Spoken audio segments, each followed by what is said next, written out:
Imagine waking up inside a dark metal box. You can't breathe properly, the air is heavy, hot, and smells like rust. Suddenly, you feel water dripping from the ceiling. Then realize you're floating, somewhere in the middle of the ocean. No food, no help, and no way out. And the worst part, you're 9 months pregnant. Would you survive? Welcome to English Movies Rewind. Today we are explaining Nowhere, 2023. The film begins in a broken dystopian Spain.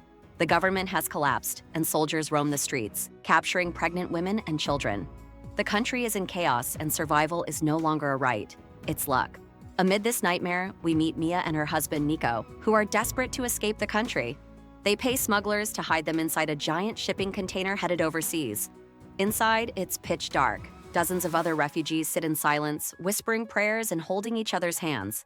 The air feels thick with fear. Outside, thunder rumbles and rain begins to fall. Then, without warning, gunfire. Soldiers raid the dock, panic erupts, people scream and scatter, but there's nowhere to go. Mia and Nico are separated in the chaos. The heavy metal door slams shut, trapping Mia inside.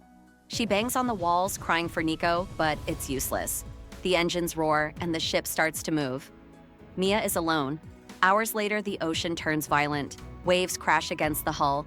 Inside the container, Mia clings to the floor as everything tilts and groans. Then, a massive explosion of sound. The container breaks loose and crashes into the sea. Mia screams as icy water floods in. The world spins in darkness until everything goes silent. When she wakes up, the storm is gone. The container floats alone in the middle of the ocean, half submerged, creaking with every wave. Mia coughs and gasps for air, realizing she's still alive. She screams for help, but there's nothing. No ships, no land, just an endless stretch of blue. She searches the container and finds a few supplies: a flashlight, a couple of water bottles, a phone with low battery, and a few cans of food. Her phone shows one last message from Nico, a voice note. His voice cracks as he says, "Whatever happens, survive." For our baby, tears fill her eyes as she whispers back into the phone, "I will." Days pass. The sun burns her skin by day and cold winds cut her at night.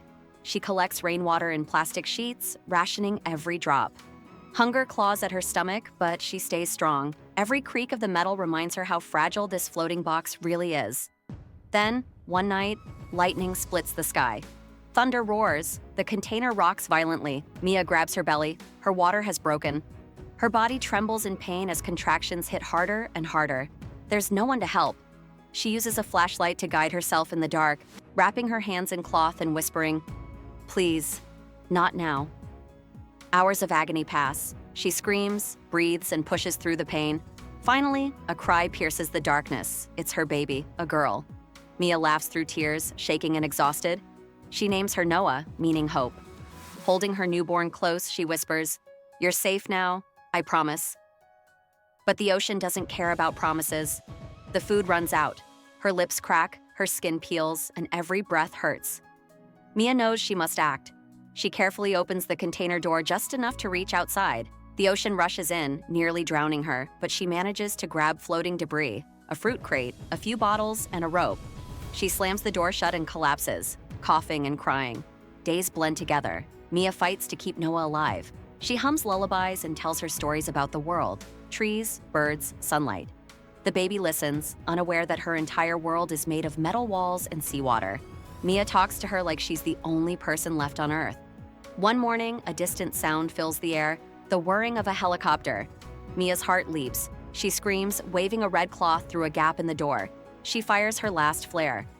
"I'm here!" she shouts. The helicopter passes overhead, but never turns back. Her voice fades into the wind. She falls to her knees and sobs uncontrollably, the baby crying in her arms. The camera pulls away, a small, broken woman surrounded by miles of nothing. For the first time, she feels her strength fading, but then she looks down at Noah, sleeping peacefully. That tiny heartbeat brings her back. She wipes her tears and whispers, "I'm not dying here." With new determination, Mia builds a raft from whatever she can find: wooden panels, rope, and floating barrels. Her hands bleed as she ties the pieces together. The sun blazes overhead, but she doesn't stop. She straps Noah to her chest, kisses her forehead, and pushes the raft into the open sea. The waves crash, trying to tear everything apart.